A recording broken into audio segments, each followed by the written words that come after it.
and this is customer's tank 300. So we are just have a first towing in the factory right now.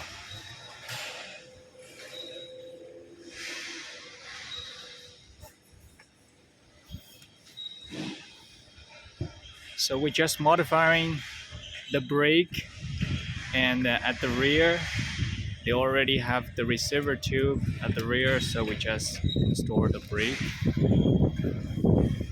the P3 brake for the car.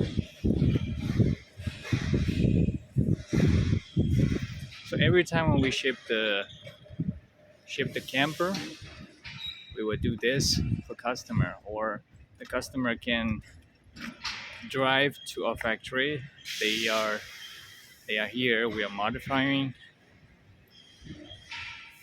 their braking system in the factory like this.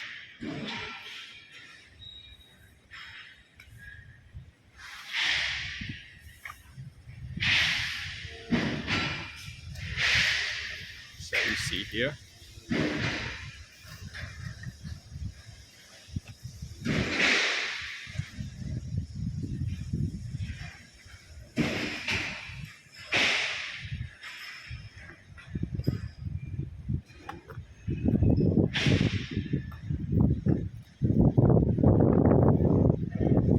So every trailer that we are shipping will have a waterproof test, the break-in test.